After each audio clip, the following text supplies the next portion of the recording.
श्रीमत्परं गम्भीर स्याद्वाद्मोघलाञ्छनम् जियात्रैलोक्यनाथस्य शासनं जिनशासनम्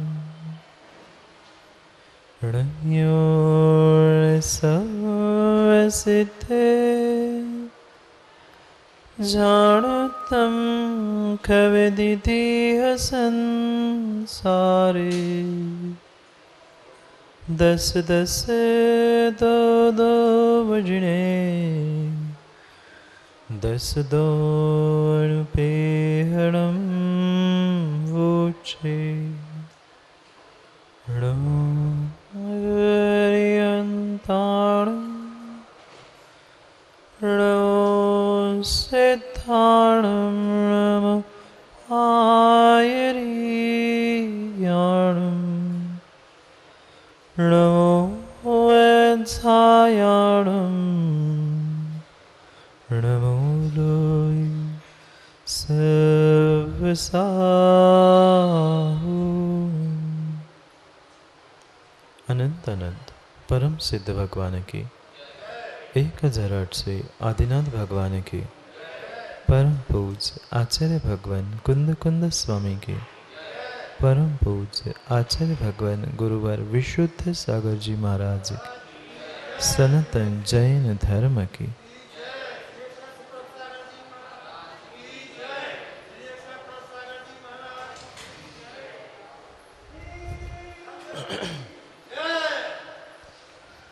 अंतिम तीर्थेश वर्धमान स्वामी के शासन में हमसे विराजते और उनकी ये पावन पीयूष देशना हम सभी के लिए परम उपकारी। अनादिकाल से हमारी आत्मा में जो जन्म जरा और मृत्यु रूपी रोग लगे, उन रोगों का उपशमन करने वाली कोई परम औषधि है तो वह है एकमात्र यह जिनवाणी। भव्यात्माओं, आज तक इस स्वार्थी दुनिया से हमने कितनी उम्मीद रखी। पल पल हम ये जानते हुए भी प्रत्येक व्यक्ति से यही उम्मीद बना के चले कि ये मेरे काम में आएगा। ऐसा नहीं था कि हम नहीं जानते कि ये दुनिया स्वार्थ से भरी है। जानते थे। दुनिया क्या, दुनिया में रहने वाला मैं भी तो एक स्वार्थ के वशीभूत हूँ, तो दूसरे के साथ रह रहा। कौन होता है माँ किसी की सुनने वाला? हम सुन रहे हैं, सुना रहे हैं, सब कुछ कर रहे हैं, मतलब कहीं ना कहीं हमारा भी वहाँ व्यक्तिगत स्वार्थ है। अब उस स्वार्थ से, स्वार्थी दुनिया से हटकर थोड़ा सा निस्वार्थी बनना था। वास्तव में उस जो स्वार्थी शब्द का अर्थ था स्व-अर्थी। स्व-अर्थी यानी स्व यानी आत्मा, उसके अर्थ को, उसके मीनिंग को, उसके पदार्थ को प्राप्त करने की भावना। और वही प्रयास लगभग कुछ दिनों से हमारा चल रहा था। अपनी भावना और विचारों के द्वारा मैं कैसे स्व-अर्थी बनूं, स्वमुखी बन जाऊं। आज तक परमुख से हमने प्रत्येक कार्य किए, सब कुछ दूसरों से उम्मीद रख के की, पर स्वयं के भाव, स्वयं की भावना, स्वयं का अर्थ क्या था नहीं पहचाना। भले ही अर्थ शब्द एक है, पर अर्थ के अर्थ चंद्र जी बहुत है। अर्थ ये भी है, अर्थ घूमने वाली पृथ्वी भी अर्थ है, अर्थ यानी पदार्थ भी है। और उसी पदार्थ की बात करनी थी हमें, जो मेरे पास मेरा पदार्थ था। मेरे पास जो मेरी आत्मा थी, मेरे विचार थे, मेरे परिणाम थे, मेरा मन था, आज तक कभी मैंने उस पर दृष्टिपात नहीं किया। आत्मा आदि आदि सब फिर भी समझ में दिखाई नहीं देता। जो दिखाई दे रहा था, क्या उसके बारे में भी हमने कभी सोचा? शायद नहीं सोचा। मात्र और मात्र हम पर निमित्तक ही भाव, भावना और विचार करते रहे।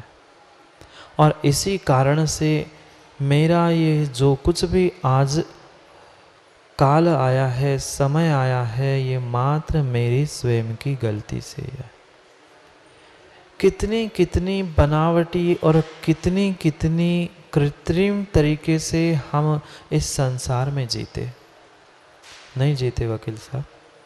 कितनी बनावटी और कितनी कृत्रिम तरीके से हम अपनी प्रवृत्ति को करते हैं। भीतर कुछ और होता है, दिखाते कुछ और हो, कहना कुछ और होता है, कहते कुछ और ही है। कब तक ऐसा सुंदर अभिनय करना? क्योंकि भावना का अर्थ, जो हम 12 भावना के बारे में समझ रहे हैं, वे 12 भावना के अर्थ में कोई वस्तु की प्राप्ति नहीं है।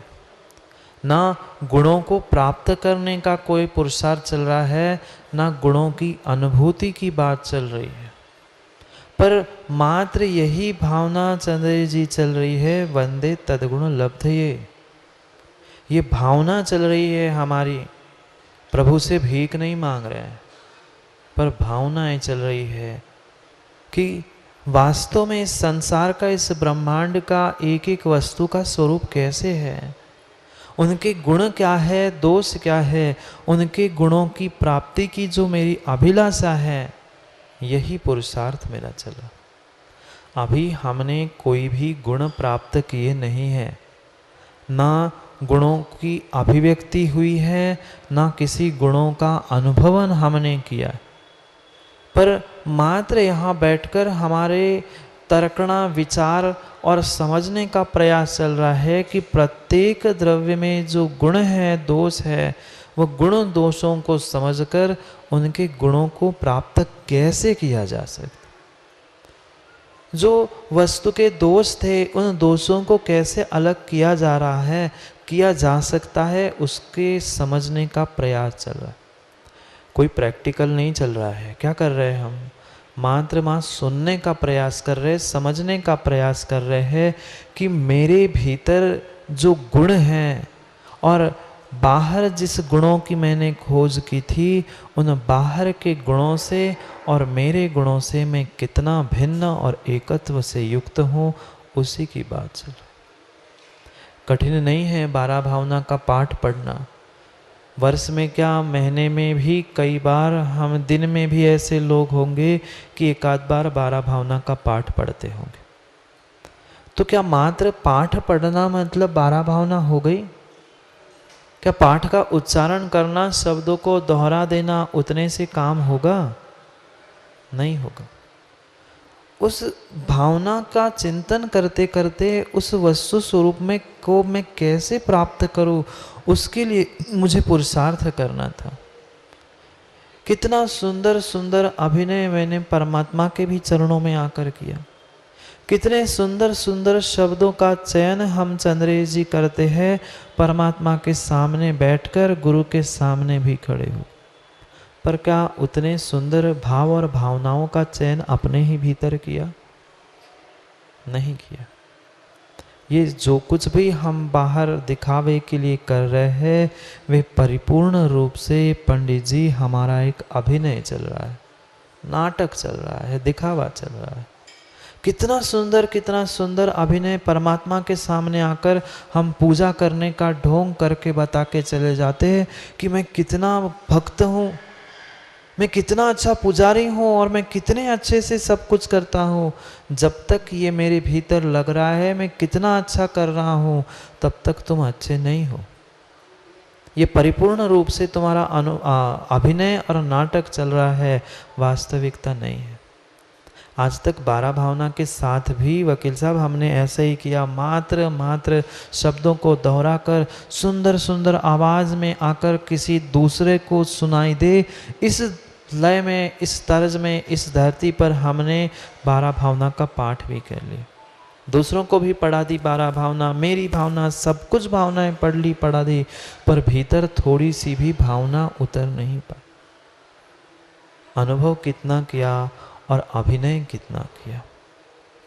हमें उन गुणों को समझना है जो गुण मेरे भी पास है और दूसरों के भी पास है। यही अंतर हमें समझना है कि दूसरे के गुणों में, दूसरे में और मेरे गुणों में और मेरे में कितना अंतर है। जब ये बात समझ में आएगी गुण दोषों की, उसका बोध होगा, तभी तो उसकी प्राप्ति का प्रयास हम करेंगे। है क्या गुणों की प्राप्ति का प्रयास? मात्र क्या वंदे तद्गुण लब्धे, वंदे तद्गुण लब्धे कहने से मात्र हमें गुणों की प्राप्ति हो जाएगी? नहीं होगी। माँ भोजन बनाते हैं ना, माना कि किसी पेपर पे या आपके व्हाट्सएप पे कोई सुंदर रेसिपी आई, बहुत अच्छी रेसिपी आई, तरीका आया कि इस प्रकार से ये सामग्री बनाई जाती है, तो सुबह शाम वही व्हाट्सएप घर के सभी सदस्यों को भेज देना, या जो पर्चे पे लिखा है वो उनके पास पहुंचा देना कि भैया पढ़ लो, आपको स्वाद आ जाएगा। आएगा? जो रेसिपी कागज़ पे लिख के दी थी उसको पढ़ने से या व्हाट्सएप पे पढ़ने से, क्या सुनने से, पढ़ने से पेट भर जाएगा? क्या नहीं भरेगा। पंडित जी आपका भर जाएगा ना? लिखा तो है शब्दों में सब कुछ ज्ञान है, पर माँ मात्र ज्ञान होने से काम होगा? अनुभूति में तभी आ पाएगा जब हम उसके लिए पुरुषार्थ करेंगे और उसको प्राप्त करने का प्रयास करेंगे और साक्षात प्राप्त करेंगे, तभी हमारी अनुभूति उस ज्ञान के साथ टैली होगी, मैच होगी। अनुप्रेक्षा यानी यही तो हमारा प्रयास चल रहा था, अनुभूति और ज्ञान इन दोनों को युगपत साथ ले चल। ज्ञान की हमारे पास कहीं से कहीं कमी नहीं है, इतना शब्दों का ज्ञान हमारे पास है, शायद इतना शब्दों का ज्ञान और किसी के पास होगा भी नहीं। पर क्या उन ज्ञान के शब्दों की अनुभूति मेरे पास है? जिन गुणों की व्याख्या हमने की, जिन भावनाओं की व्याख्या, जिनको हमने शब्दों में कई बार दोहराया, क्या उसकी अनुभूति मेरे पास है? अनुभूति भी नहीं है और अनुभूति को प्राप्त करने का प्रयास भी नहीं है। और वही प्रयास हमें करना है कि मैं कैसे उन गुणों को प्राप्त कर दूं। भावात्मक परिवर्तन हमें करना है, गुणात्मक परिवर्तन करना है। द्रव्यात्मक परिवर्तन हुआ, भावात्मक परिवर्तन पर हुआ, पर हमें अपने भीतर ही गुणात्मक भावात्मक परिवर्तन करना। पर क्या करे, अनादि के भ्रम जो मेरे भीतर पड़े हैं वह भ्रम हमारे छूट नहीं पा रहे, और जब तक वे भ्रम टूटेंगे नहीं तब तक सुख और शांति मुझे मिलने वाली नहीं है। उस सुख शांति को प्राप्त करने के लिए जो मेरे भीतर भ्रम थे, धीरे धीरे क्रम से हम एक एक स्थानों पर, एक एक रेल के डिब्बे में पहुंचकर उसे समझने का और भ्रमों को तोड़ने का प्रयास कर रहे। जो आज तक हमारे कांटेक्ट से जो संबंध थे, संबंधी थे, हमने परिपूर्ण रूप से उनको अपना मान के रखा था। हम ये सोचते थे ये सभी मेरे सगे संबंधी है और जैसे जन्म से मेरे साथ है वह हर क्षण मेरे साथ रहेंगे। पर अनित्य भावना में हमने उन्हीं कॉन्टैक्ट्स को संयोग मानकर वे छूटेंगे यह निर्णय किया। पीड़ा इसी बात की तो थी, पीड़ा इसी बात की तो थी। वह पीड़ा वस्तु टूटने की या व्यक्ति मरने की नहीं थी, उसमें जो मेरा ममत्व फंसा था, मेरा राग द्वेष चल रहा था, उसके कारण ही मुझे पीड़ा और दुख थी। वस्तु ने पीड़ा नहीं दी थी, व्यक्ति ने पीड़ा नहीं दी थी, पीड़ा मुझे अपने चंद्रेश जी ममता ने, मोह ने दी थी। मेरे भ्रम ने ही मुझे पीड़ा दी थी कि जिसे मैंने शाश्वत मान के रखा था वह शाश्वत रहने वाला नहीं था। ये हमने ज्ञान और अनुभूति से समझा।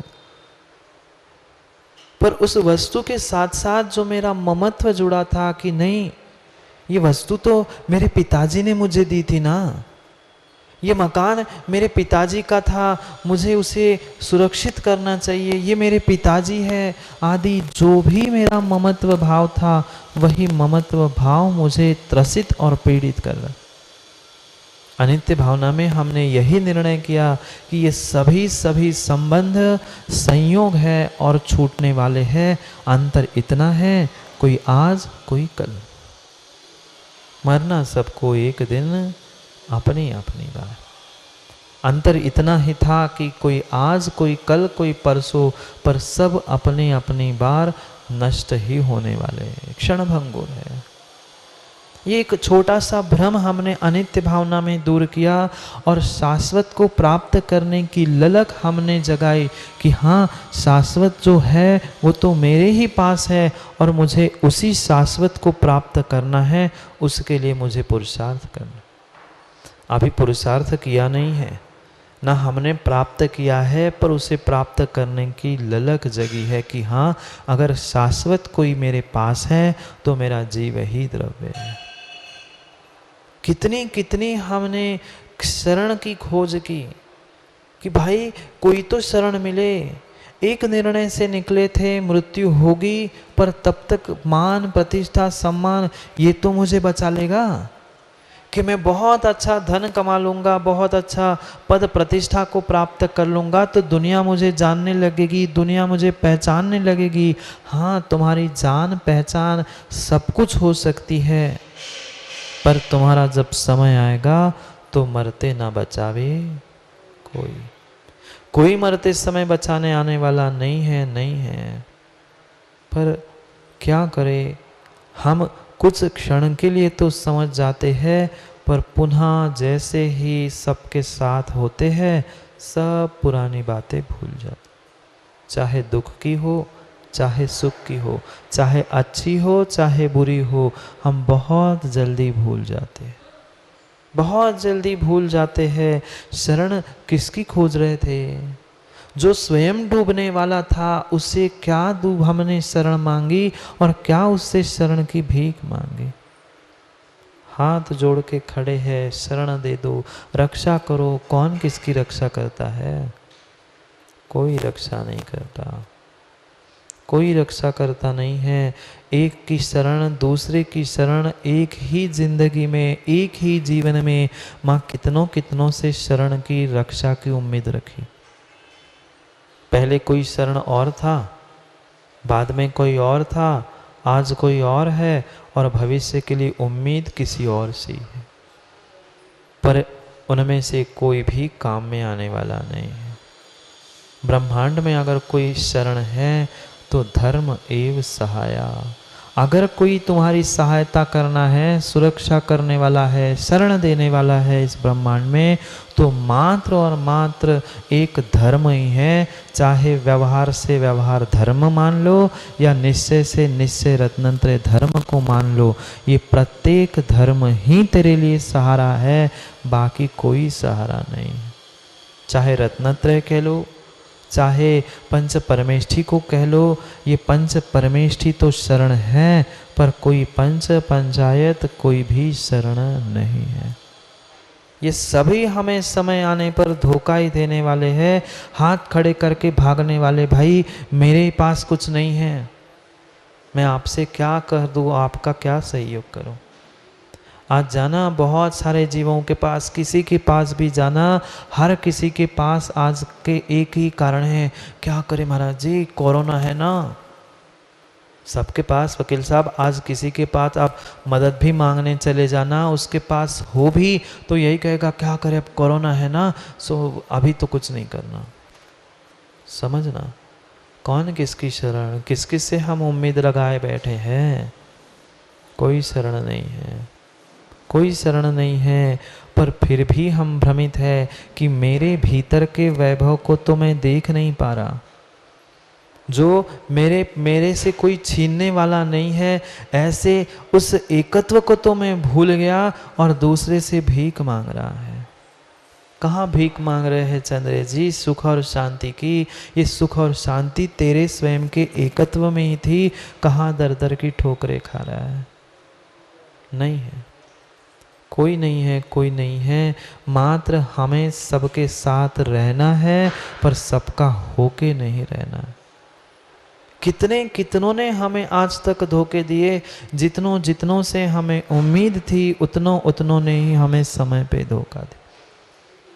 फिर भी उनके निमित्त से हम सुख शांति की खोज कर रहे थे। सुख शांति बाहर नहीं थी, मेरे एकत्व में ही थी। जब तक संयोग है तब तक संयोग को संयोग मानना है, पर हमें अपने आप को ही पहचानना। कितने बने पार्टनर वकील साहब? कितने पार्टनर है रूम के कितने पार्टनर है? कचहरी के 3 पार्टनर है, उसमें से एक लाइफ पार्टनर भी है। पर समझना कितनी उन्होंने आपके सुख दुख में पार्टनरशिप निभाई। 2 शब्द समझे थे, थोड़ी सी रिवीजन करके हमें आगे बढ़ना है, अग्नि भावना तक पहुंचना है। पर क्या क्या समझ के आए वो एक कुछ क्षण में समझे भी तो थोड़ा सा याद भी करे, क्योंकि आदत है हमारी भूलने की। इसलिए कुछ पुरानी बातों को याद करके आगे बढ़ते हैं। कितने पार्टनर रूम के तो हो सकते हैं, तथा कथित आपके जीवन के भी साथी पार्टनर हो सकते हैं, पर आपके सुख दुख के पार्टनर कितने हैं? 1 2 3 4 नहीं। पार्टिसिपेट करने के लिए हर कोई आएगा, मुंह दिखाने के लिए, व्यवहारिकता निभाने के लिए बहुत लोग आएंगे, पर हमदर्द याद है ना? हमदर्द तो हजारों मिले, पर दर्द क्यों सहे हमदर्द? दर्द हम ही सह रहे हैं। सोचो, कोई भी पार्टनर तुम्हारे सुख दुख में नहीं है। कर्ता या कर्मणा भोक्ता, तूने जो पिछले भवों में पुण्य पाप रूपी कर्म किए हैं, तस्य फलम भुंजदि इक्को। अकेला ही उसको भोगता है। 2 पहलुओं से हमने समझा था उस एकत्व भावना को। एक, ये इन पर संबंधों से अकेला ही मैं जीव द्रव्य हूँ, और उस अकेले के साथ साथ मेरा कर्तृत्व भोक्तृत्व सब कुछ मेरे स्वयं का है, जिम्मेदारी मेरी स्वयं की है।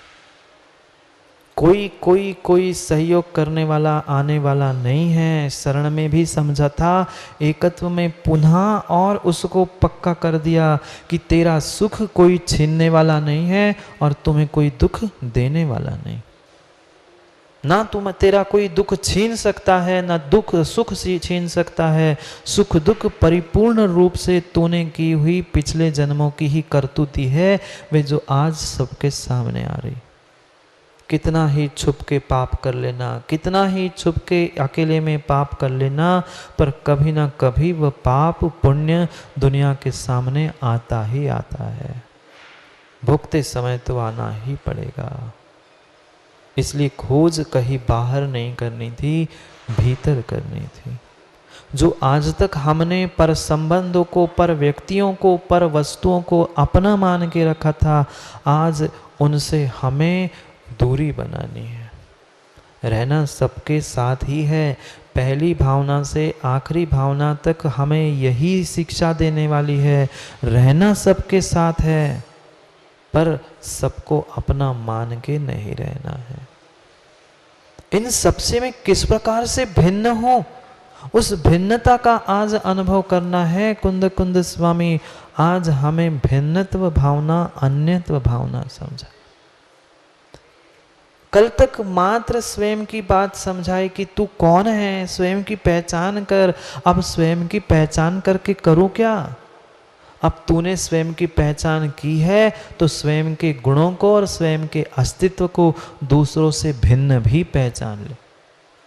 कल तक तो ये कहा था ना, मैं एकाकी एकत्वली ये सब आते हैं। हमने फिर भी सबके एकत्व के बारे में और सबके बारे में कल तक चिंतन किया था। अब कहने वाले हैं नहीं है कोई भी तेरे जैसा भले ही है, पर तेरा स्वरूप नहीं है। अंतर समझना। माँ घर में दूध आता है, घर में दूध आता है और दूध में आप पानी मिलाते हो। अब सबके सामने कैसे कहे, बेचारा ग्वाला तो पानी में दूध मिलाकर घर में पहुंचाता ही है थोड़ा बहुत, और फिर ना घर में भले ही ग्वाला नहीं मिला है पर घर में माँ एक आधी कटोरी तो डाल ही देते, भले ही कुछ भी बहाना हो धोने के लिए, चलने के लिए या जो भी हो, पर मिलाया था। कितना ही सुंदर तरीके से वे दूध में पानी मिलाना, किसी को पता भी नहीं चले कि दूध में पानी, पानी में दूध मिला है, पर क्या मिलावट नहीं है? क्या दूसरे को पता नहीं, दुनिया को नहीं पता, घर में दूध चाय पीने वाले को पता नहीं है, पर क्या मिलाने वाले को पता नहीं है? पता है। इतना तक पता है मैंने कितना पानी डाला है, कितना उसमें से गर्म होते समय निकल गया और कितना बचा है। क्या ये अनुभव से समझ में नहीं आता? अनुभव से समझ में नहीं आता होता तो मावा खोवा आदि नहीं बनता होता। समझना, मुझे दूध से मावा खोवा ओटा से कोई मतलब नहीं है। हमें समझना है अन्यत्व भावना को। भले ही कितना दूध और पानी एक साथ मिला होने पर भी दूध दूध है, पानी पानी है। आज तक कभी दूध और पानी 24 घंटे भी एक साथ रहता है तो भी दूध कभी पानी नहीं हुआ और पानी कभी दूध नहीं हुआ।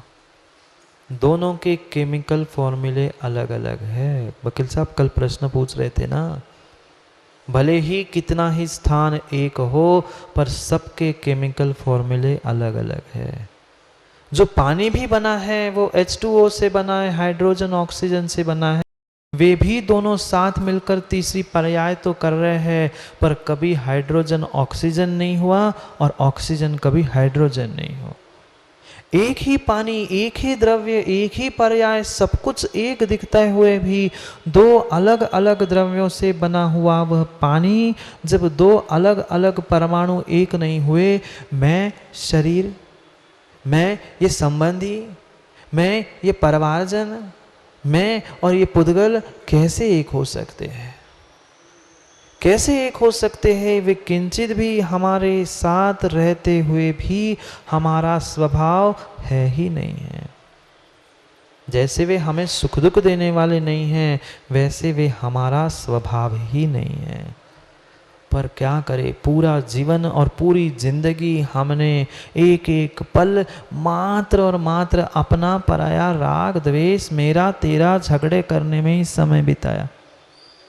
चाहे धर्म स्थान हो, धर्मायतन हो, चाहे घर परिवार हो, सभी जगह पर हमने अपने पराये के भेद करके सब खंड खंड कर दिया। अखंड अपने आप को नहीं पहचाना। आज अखंड निराला कैसा हूँ, वह कुंद कुंद स्वामी कहने वाले, वही कुंद कुंद स्वामी कहने वाले हैं। बहुत अच्छे तरीके से जो हमने समझा था उसे पुनः समझकर हम आगे उस अन्यत्व भावना को आज समझने का प्रयास करने वाले। अन्यत्व, अन्य जो मेरे से भिन्न है वह भिन्न नहीं है। किस प्रकार से भिन्न है? थोड़े रूप से नहीं। जैसे दूध में मिला हुआ पानी चाहे घंटों घंटों एक साथ रहता हो, एक बर्तन में रहता हो, फिर भी दूध दूध है, पानी पानी है। ऐसे ही अन्यत्व भावना से वकील साहब समझ लेना, दूध दूध है और तिर्यंच का शरीर शरीर है। जो तिर्यंच के शरीर में सप्त धातु है वे भिन्न हैं और दूध भिन्न है। क्या हड्डी को ही आप मांस कह सकते हो? बोलो ना, हड्डी को मांस कह सकते हो? क्यों? एक साथ ही है ना, एक ही शरीर में है। एक ही शरीर में है तो क्या हड्डी और मांस एक होगा? क्या नहीं होगा। इसलिए पंडित जी वकील साहब को कह रहा हूँ, कल उन्हें सम्यक समाधान में प्रश्न पूछा था, क्या दूध भक्ष्य है, शरीर से निकलता है? तो इसलिए भले ही प्रश्न उनका हो पर बहुत सारे जीवों का कल्याण हो रहा है, क्योंकि आज के बहुत सारे युवाओं में ये विकल्प है। समझना, मांस हड्डी खून एक ही शरीर में होने पर भी हमने अलग अलग संज्ञा लिखी रखी है, मतलब कुछ उसका अंतर भी तो होगा। ऐसे ही वह दूध भी भिन्न था और भिन्न ही है। अन्यत्व को समझो, भिन्नत्व को समझो। अरे बाकी तो सब कुछ छोड़ दो, वही पानी जिसका दो पार्टिकल से बना है, दो परमाणु से, हाइड्रोजन और ऑक्सीजन, दो भिन्न भिन्न द्रव्यों से बनने पर भी वह भिन्न ही थे। मात्र एक मिली हुई तीसरी विभाव पर्याय बनी थी जिसका नाम पानी था कि नहीं? तो पानी क्या हाइड्रोजन है कि ऑक्सीजन है? क्या पानी हाइड्रोजन है कि ऑक्सीजन है? ना हाइड्रोजन है मात्र, ना ऑक्सीजन है, उन दोनों से मिली हुई है, पर फिर भी वे तीसरी ही पर्याय। समझना ऐसे, क्योंकि पुद्गल की द्रव्य के बारे में समझेंगे नहीं तब तक चेतन द्रव्य का ज्ञान होने वाला नहीं है। आज तक हम जो धोखा खाते आए हैं कि ये मेरा है, वो मेरा है, ये मेरा साथ देगा, नहीं। अब साथ की बात हो गई, शरण की बात हो गई, सब कुछ हो गया। अब और थोड़ा सा भ्रम हमें मिटाना है कि ये परिपूर्ण रूप से देह और देही पृथक पृथक है, अलग अलग है। एक मात्र देह देही नहीं, देह के जितने जितने ये पुद्गल परमाणु से बना हुआ शरीर है, ये पुद्गल परमाणु भी प्रत्येक में स्वतंत्रता है, परिपूर्ण रूप से स्वतंत्र है। एक कण कण बनकर ये शरीर बना है, एक एक परमाणु परमाणु मिलकर शरीर बना है, और ये प्रत्येक परमाणु भिन्न भिन्न है।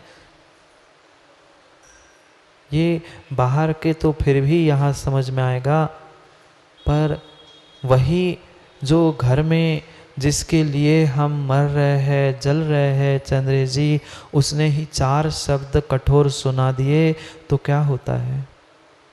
माँ, जिन बेटों के लिए हमने जी जान लगा दी, वे ही बेटे सामने खड़े होकर उल्टी बातें करते हैं, तब कह के बताना अन्यत्व भावना है। तब कह दो ना, मेरे न हुए ना, मेरे न हुए ना, ये उनके अति भिन्न खंड निराला हूँ। तब याद आता है, तब तो गुस्सा आती है। तुमसे तो उम्मीद नहीं थी। दुनिया तो कह दे ठीक है, तू तो बेटा है, तू तो परिवार का है, तू तो संबंधी है, तू तो माँ है, तू तो ऐसा है, तू तो भाई है, पर कौन किसका? ये तब कहना है, ये तब कहना है। चंद्र जी, भगवान को और गुरु को आकर सुनाना मतलब 12 भावना नहीं है। जब सामने वाला हमसे लड़े तब हमें समझ में आना चाहिए, ये न हुए, ये मेरे नहीं हुए, ना मैं इनका कभी हुआ हूँ, इनसे मैं अत्यंत भिन्न अखंड निराला हूँ। ये तब सोचना है, उस अन्यत्व के बारे में समझना है। 21 नंबर की गाथा में बहुत अच्छे तरीके से कुंद कुंद स्वामी अपने उस अन्यत्व भावना के विषय में कह रहे हैं। अभी तक तो पुराने विषय को हमने दोहराया। शुरू करते हैं खेल को। खेल खेल रहे थे, मैं याद है, आओ खेले एक अनोखा खेल, 12 डिब्बों की छोटी सी रेल, समय है पटरी, समय है बेल, समय है पटरी और समय है बेल, गुरु आज्ञा की जिसमें लगी है सेल, गुरु आज्ञा की जिसमें लगी है सेल। अन्यत्व भावना का शुरू करे खेल, अन्यत्व भावना का शुरू करे खेल, यह दुनिया है स्वार्थियों का मात्र मेल, यह दुनिया तो मात्र है स्वार्थियों का मेल। सब है तेरे, सब है तेरे, सब है तेरे, पर जब तक है पुण्य का तेल, सब है तेरे, पर जब तक है तेरे भीतर पुण्य का तेल, इससे अन्य है आत्मा, इससे अन्य है तेरी आत्मा, समझो वेरी वेल, समझो वेरी वेल। आओ खेले एक अनोखा खेल, क्योंकि खेल खेल में बहुत बहुत अच्छे तत्वों का निर्णय हो जाता है। और खेल खेल में ही कई बार पंडित जी, बच्चों ने नहीं, आपने, हमने भी उस अन्यत्वता का अनुभव किया है, पर तब बोध नहीं था कि इसे ही अन्यत्व कहते, इसे ही अन्यत्व कहते, बोध नहीं था। माना कि कोई बालक खेल रहा था, बालक नहीं, हर कोई अपने अपने बचपन की याद करना, सबने कुछ ना कुछ खेल खेला ही होगा। क्यों पवन भाई, खेला क्या? किसी ने साइकिल, किसी ने क्रिकेट, किसी ने और कुछ ना कुछ खेल खेलते खेलते वह कभी ऐसा मैं नहीं मानता कि कोई गिरा नहीं होगा। साइकिल चलाते हुए, खेलते हुए ऐसा हुआ ही नहीं होगा राजा कि कभी हाथ पैर नहीं फूटे होंगे। कई बार फूटे होंगे, कई बार ऊपर से धड़ाम के गिरे होंगे, कहीं ना कहीं लगा, पक्का ही पक्का लगा होगा। ऐसा नहीं हुआ क्या?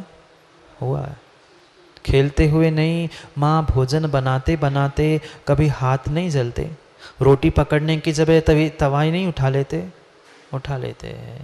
समझना अन्यत्व का।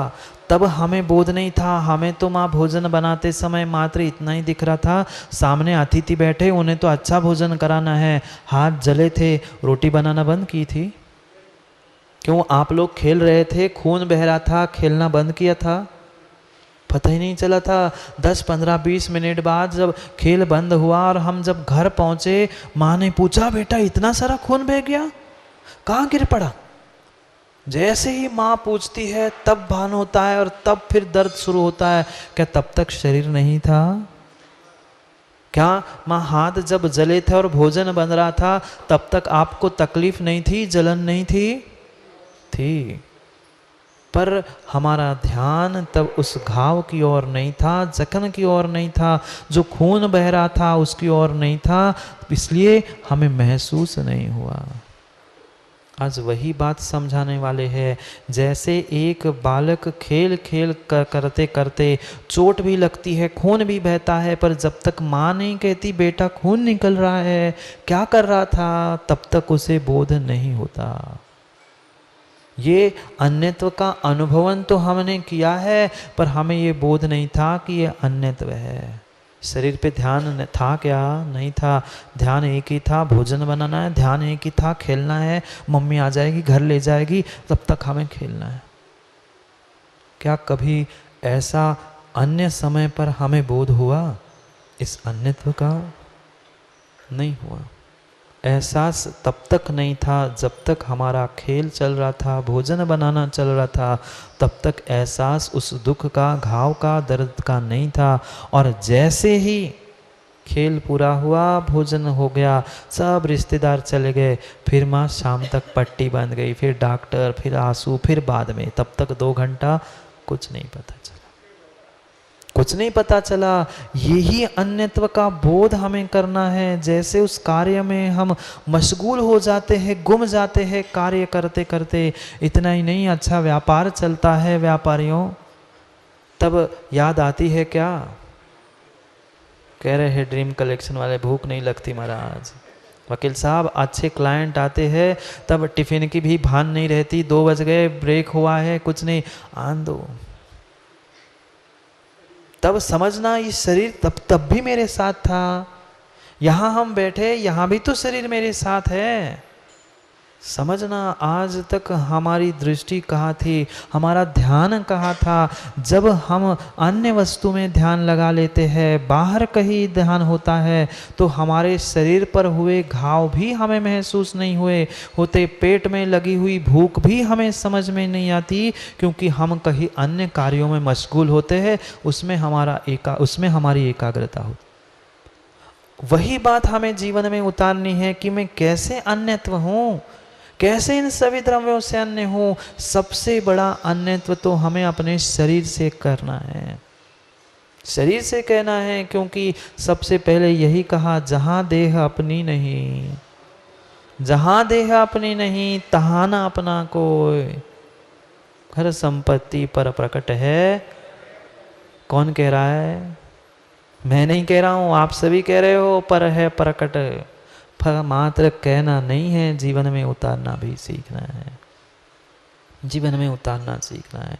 पढ़ते पहले 21 नंबर के श्लोक को, क्या कह रहे हैं कुंद कुंद स्वामी, फिर करते हैं और चर्चा गाथा की भी और व्यथा की भी। मादा पितर सहोदर पुत्र कलतादि बंधु संहो जीवसण संबंधो नियकज्जवसेण वर्तन्ति। खाए पिए से बोलो सब मिलके एक साथ बोलो सु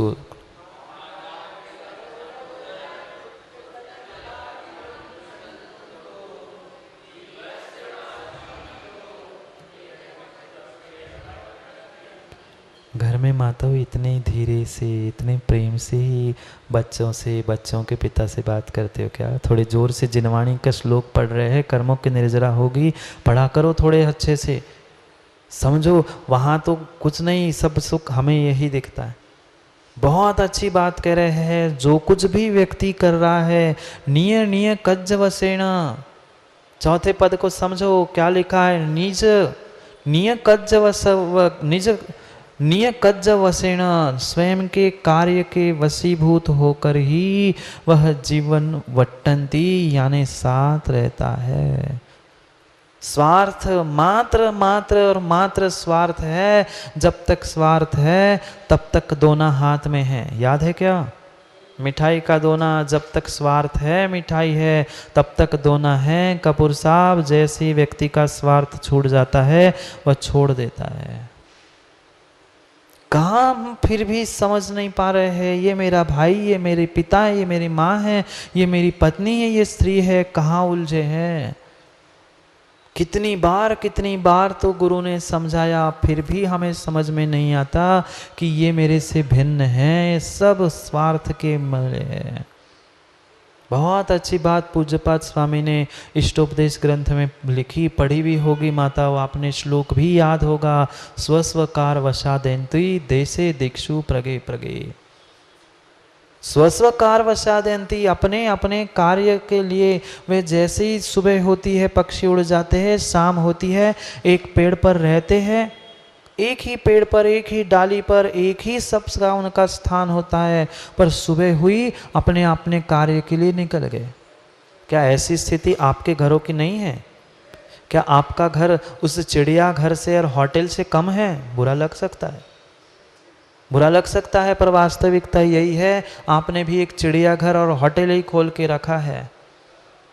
जैसे होटल के कमरे में आज कोई है, कल कोई है, परसों कोई है, ऐसी ही वास्तविकता है। आज कोई है, कल कोई है, परसों कोई और ही है। अपने अपने कार्य के लिए ये मात्र आए हैं, कुछ समय के लिए रहेंगे, एक रात बिताएंगे और सुबह हुई फिर। चाहे बेटा हो, किसको अपना मान के रखा था वकील साहब, उसका काम हो गया, वो चला गया, पुनः अब तुम संभालो अपने घर जायदाद, हमें कुछ नहीं चाहिए। सोचो, स्वस्वकार वशादेन्ति, जब तक कार्य है तब तक चंद्रेश पंडित जी आगे पीछे बेटा घूमते मिलेगा, आगे पीछे सेवा करने वाली बहू मिलेगी, बेटी भी मिलेगी, पर उनका कार्य खत्म, वो आपका संबंध भी समाप्त। करेंगे अभी संसार भावना में बहुत अच्छी अच्छी बातें करेंगे, पर पहले अन्यत्व को तो समझो। क्यों हम व्यर्थ में पराधीन होकर उस स्वार्थ के पीछे पड़े हैं?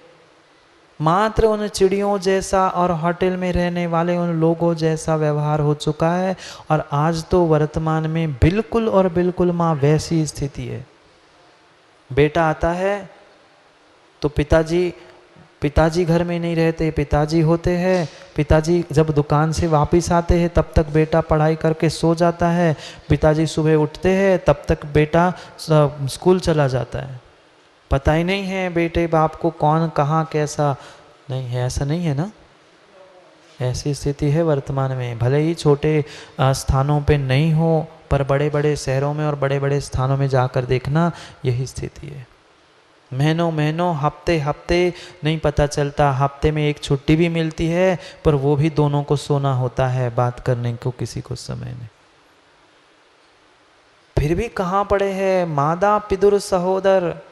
कुंद स्वामी कह रहे माता पिता सहोदर, यानी सगा भाई। कौन सगा? जो दगा दे वो सगा? पहचानो, किसी दूसरे ने दगा नहीं दी, दगा देने वाला सगा ही था आज तक।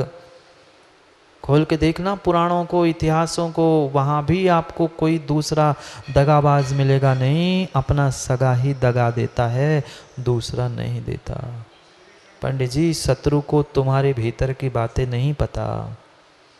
जो तुम्हारी बातें मित्रों को पता है वो किसी शत्रु को नहीं पता, इसलिए ना मित्र बनाओ ना शत्रु बनाओ, वे सभी अन्य हैं। पुत्र कलत्तादि, पुत्र भी जिसके लिए जल रहे हो चंद्रेश जी, घर में रहोगे तो कौन जलाएगा? कोई दूसरा जलाने नहीं आएगा, वही बड़ा बेटा आएगा आग लगाने के लिए। सोचो विचार करो, कहाँ किसके पीछे हम पड़े हैं? स्त्री, ये मेरी पत्नी है, ये मेरा भाई है, ये मेरा बेटा है। खूब समझाया गुरुजी ने, खूब समझाया गुरुजी ने कि बेटा कोई किसी का नहीं होता, ये मात्र तेरे स्वार्थ के लिए जी रहे हैं। पर शिष्य मानने वाला कहाँ था? खूब कहा माँ ने, बेटा कोई किसी का नहीं होता, तू क्यों व्यर्थ में पाप कर रहा है दूसरे के लिए? कोई तेरे लिए शरण नहीं है, कोई तेरे काम करने वाला नहीं है। पर शिष्य मानने के लिए चंद्र जी तैयार ही नहीं था। नहीं, मेरी पत्नी मेरे बिना भोजन नहीं करती, मेरा बेटा भी मेरे लिए सुबह शाम दोनों टाइम रुकता है, ऐसा होता ही नहीं है। बेटा और माँ, और बेटा और बेटे की माँ दोनों भी मेरे लिए जी जान से प्यारे, मैं भी उनके लिए प्यारा हूँ और वो भी मुझे बहुत प्रेम करते हैं। फिर गुरुजी ने कहा बेटा ऐसा नहीं है, तू भ्रम में है, तू भ्रम में है, कोई किसी का नहीं होता, उनका स्वयं का स्वार्थ है, इसलिए वे तुम्हारे आगे पीछे घूम रहे हैं और कुछ नहीं है। वो कहता है गुरुजी कैसे मानूं, कैसे मानूं? गुरुजी ने कहा परीक्षा करके देख लो। गुरुजी ने कहा परीक्षा करके देख लो। एक परीक्षा तो हो गई, अब दूसरे शिष्य की दूसरी परीक्षा करा रहे। परीक्षा करके देख लो, मेरी बात पे विश्वास नहीं होता, होता है ऐसा कभी कभी। तो रागी द्वेषी है, उनकी बातें तो हम बहुत जल्दी स्वीकार करते हैं, पर माँ वीतरागी की बातें हमें समझ में नहीं आती, क्योंकि कहते महाराज को कहा है ना आगे ना पीछे, सुने तो कहने सुप्रवचन करके चले जाते हैं, उन्हें क्या फर्क पड़ता है, रहना तो हमें सबके साथ। खूब कहा कोई किसी का नहीं होता राजेश जी, ना माँ ना बेटा ना भाई ना पत्नी, कोई किसी की नहीं होती, कैसे मानूं गुरुजी? गुरुजी ने कहा कि भाई परीक्षा कर लो। कैसे करूं परीक्षा, क्या करूं? गुरुजी ने कहा एक काम करो, एक पत्र लिख के समाचार भेज देना, किसी दूसरे के नाम से पत्र लिख के भेज देना तुम्हारे घर पे, तब तक मेरे पास रहना और पत्र लिख के ये भेज देना, अमुक अमुक व्यक्ति, यानी जिस नाम का तुम्हारे नाम से पत्र डाल देना, अमुक व्यक्ति की मृत्यु हो गई है। गुरुजी ने कहा जो शिष्य था उसने मैं मर गया, यानी शिष्य अपने नाम से स्वयं ही पत्र लिखकर, पहले ज़माने के पोस्ट कार्ड थे उसने तुरंत ही डाल दिया, और वही नगर के पास ही था, पहुंचने में कितना दिन लगना था, एक ही दिन में। तो सुबह डाला तो शाम को पत्नी के हाथ में पहुंचा, और जैसे ही शाम को पत्र उस पत्नी के हाथ में पहुंचा, अब एक क्षण के लिए तो उसने पढ़ा और वो सोचने लगी अब शाम का समय है, अगर मैं थोड़ी सी भी रोती हूँ चिल्लाती हूँ तो रात भर भूखे मरना पड़ेगा। अंत हो गई, और पता नहीं कल सुबह फिर कौन कैसे आए, कौन खिलाने आए, कोई भरोसा नहीं। दो बेटे हैं, क्या किया जाए, क्या किया जाए? उसने निर्णय कर लिया कुछ नहीं, काम करते हैं, ये पत्र अभी तो मेरे ही हाथ में आया है और तो किसी ने पढ़ा ही नहीं, किसी को पता ही नहीं है, मरे हैं कि जिंदा है, मरने वाले तो मर गए। मत समझना जीव की परिणति कैसी होती है, दिखावा क्या होता है और वास्तविकता क्या होती।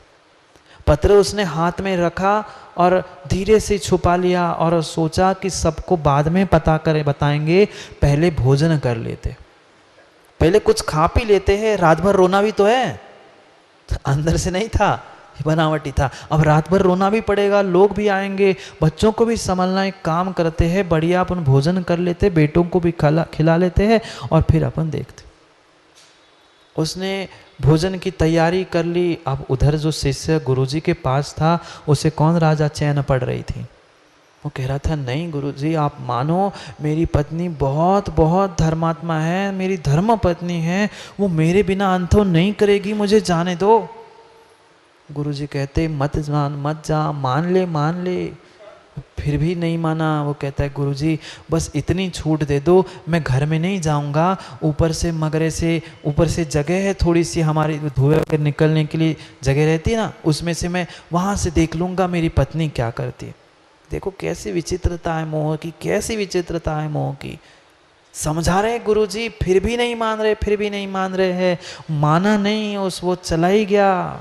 गुरु से कहा हाँ गुरुजी मैं नियम लेता हूँ, घर के अंदर नहीं जाऊंगा पर बाहर से देखने दो बेटे क्या होता है। गुरुजी ने भी कहा ठीक है जा बेटा जा, तुम्हें अभी लग रहा है तेरे लिए भूखे रहेंगे, तेरे लिए रोएंगे गाएंगे, अभी तुझे स्वयं को ही हकीकत पता चल जाएगी, तू जा देखना, पर घर में नहीं जाना, सामने जाओगे तो गड़बड़ हो जाएगा। तूने पत्र भेजा है, तू मर चुका है उनकी नज़रों में। उसने कहा ठीक है गुरुजी मैं दूर से देखता हूँ ना। ऊपर से गया, छत से उसने झांक के देखा, बढ़िया घी की पुड़ी बन रही थी। क्या बन रहा था माँ? घी की पुड़ी बन रही थी। वह पत्नी वो माँ समझा रही थी बेटों को, बेटे जल्दी खा लो, पता नहीं हमें कल मिले नहीं मिले, अभी पापा का कोई समय। अब बेटे से कह भी नहीं सकती, कह देंगे बेटे रोने लग जाएंगे, पर ये उनने कहा खा लो घी की पुड़ी बनी है, अब इसे अच्छे से खा लो, फिर अपन रात में भी नहीं मिलेगी और कल का भी अपना भरोसा नहीं, कहीं जाना पड़ा कुछ हुआ। अब माँ थी, छुपाने के लिए 10 बहाने और झूठ तो बहुत आसानी से बोल लेती है। माँ ने खूब कहा और बढ़िया तीनों ने वे घी की पुड़िया सेक के दोनों बच्चों ने खा ली। और वो ऊपर बैठे बैठे छत पे, अब उस पत्नी के खाने का ही समय था, कढ़ाई से वो खुशबू तो आती ही है घी की। घर के घी में कोई पुड़ी कुछ सेक रहा है तो 2 4 10 20 घर तो खुशबू आती। वो तो जहाँ से धुआं निकल रहा था वहीं पर वो बेचारा बैठा था और कोस रहा था अपने आप को। मैं तो सोच रहा था ये मेरे लिए रुकी होगी, आज तक कभी शाम को अंथों में उसने कभी घी की पुड़ी नहीं सेकी, आज मैं मर गया सो घी की पुड़ी सेक रहे।